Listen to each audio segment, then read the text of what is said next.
ẹ̀yin èèyàn léèwò lẹ́ṣẹ̀ káàbọ̀ sí Mashola Gist TV. ṣé àlàáfíà ni ẹwà gbogbo lẹ́ńkọ́ gist a gbọ́ òun ni àǹtí wáyé wọn ni wọ́n tún lọ bá kábíyèsí ní London o.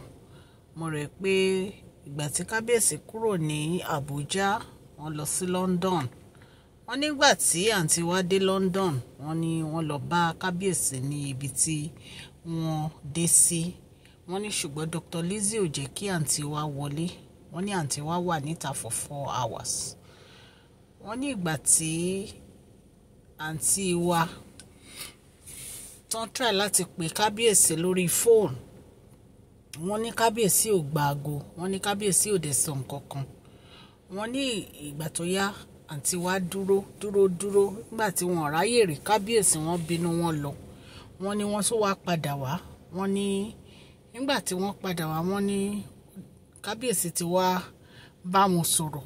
wọ́n ní àwọn èèyàn náà dẹ̀ tún dúró láti rí kábíyèsí. wọ́n ní so ìgbà táwọn ẹni yẹn máa wọlé, wọ́n ní kábíyèsí, wọ́n ní àǹtí wa bá wọn wọlé. wọ́n ní Dr. Lizzie ò dẹ̀ lè lé wọn kúrò nítorí àwọn tọ́jọ́ wọlé.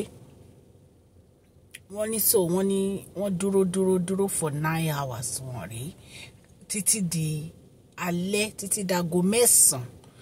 wọ́n ní wọ́n dúró di aago 9 lálẹ́. wọ́n ní wọn ò rí àyè rí kábíyèsí. wọ́n ní ilẹ̀ dẹ̀ ti ṣú. wọ́n ní bí àǹtí wa ṣe bẹ̀rẹ̀ sí bínú nìyẹn. wọ́n ní àwọn àti Dr. Lizzie bí wọ́n ṣe bẹ̀rẹ̀ sí ta òkò sí ọ̀rọ̀ síra wọn nìyẹn. wọ́n ní bó ṣe bẹ̀rẹ̀ sí ta òkò ọ̀rọ̀ síra wọn nìyẹn, tán sọ̀rọ̀ síra wọn. wọ́n nígbà tí wọn ò rí kábíyèsí bí wọ́n ṣe bínú tó kúrò níbẹ̀ nìyẹn tó lọ. ẹ̀yin èèyàn lé allegedly bí a ṣe gbọ́ nìyẹn.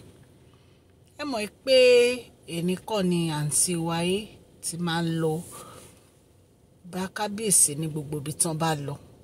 bí a ṣe gbọ́ ti Àbújá náà, wọ́n ní bó ṣe lọ bá wọn lábújá nìyẹn, tí wọ́n láwọn fẹ́ rí kábíyèsí tó jẹ́ pé ilé Queen Naomi ni wọ́n lọ, tí Queen Naomi fi ń bá wọn fa wàhálà pé kí ni wọ́n ń wá.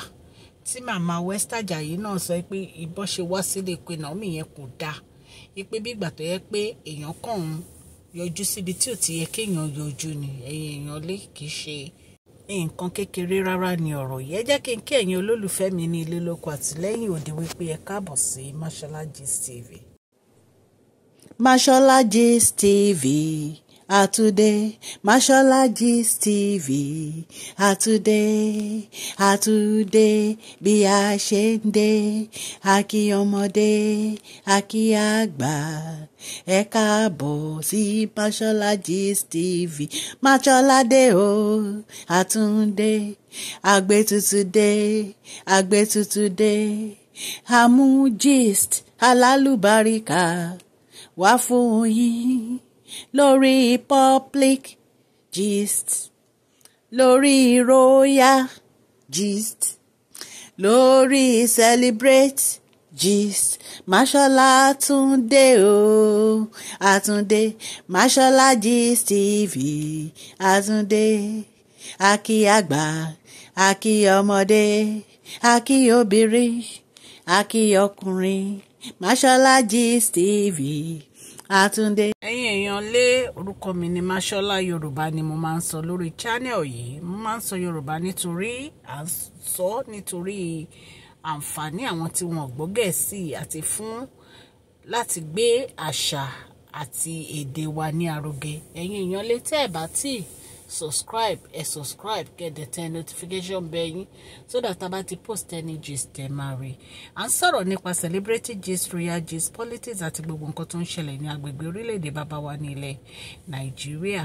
ẹ̀yin èèyàn lé, à ń tẹ notification bell yín so that ẹ bá ti post any gist ẹ máa rí òkè ní ọlá yín á máa lọ o, ọlá yín ò ní lọ ìsàlẹ̀. láìlá bí a ṣe ń sọ̀rọ̀ àǹtí wa wọ́n ní Dr. Lizzie bá wọn fa wàhálà o. ipe Dr. Lizzie ò jẹ́ kan yọjú sí kábíyèsí o ní ilé kábíyèsí tó wà ní London. Ẹ mọ̀ pé Dr. Lizzie wà nù oyún, so bóyá nítorí ẹ̀ ní kábíyèsí fi ní kó lọ sinmi ní London. Wọ́n ní wọ́n bá wọn fa wàhálà seriously, wọ́n ní nítorí pé wọ́n dúró for 9 hours ní wọ́n ní wọ́n ti kọ́kọ́ dúró 4 hours tẹ́lẹ̀, ìgbà tán lọ tán tó padà dé another 5 hours ló fi pé 9 hours. Wọ́n ní gbogbo àwọn tó wọlé, wọ́n ní kábíyèsí rí gbogbo wọn, wọ́n ní ṣe ni wọ́n abandon àǹtí Wáyé, ni wọ́n jẹ́ kí àǹtí Wáyé rí àwọn. Ẹ̀yin èèyàn lé, kì í ṣe nǹkan kékeré ni ọ̀rọ̀ yìí. Àǹtí Wáyé fẹ́ wà pẹ̀lú kábíyèsí, ṣùgbọ́n kábíyèsí ò ní time fún àǹtí wa. Mi ò wá mọ nǹkan tó wá le tó báyìí. Kí ló dé tó yẹ pé èèyàn ní láti máa wá ọkọ ẹ̀ kiri kó tó dé pọ̀kọ ẹ̀ rí? Bóyá tí àǹtí Wáyé, bóyá tí wọ́n bá dúró sí ilé wọn, bóyá wọ́n á rí èèyàn, bóyá wọ́n á rí èèyàn pè wọ́n, àbí kí lẹ feel? Bóyá wọ́n á rí èèyàn, bóyá kábíyèsí á wá wọn gbà yẹn tó bá dúró sí ilé wọn. Ṣùgbọ́n bí wọ́n ṣe dúró yìí sí ilé wọn tó kàn ṣe mọ̀, tí wọ́n kàn ń wá kábíyèsí kiri, kò ń ṣe nǹkan tó bójú mu o, kò ń ṣe nǹkan tó bójú mu rárá, ẹ̀yin ará ilé.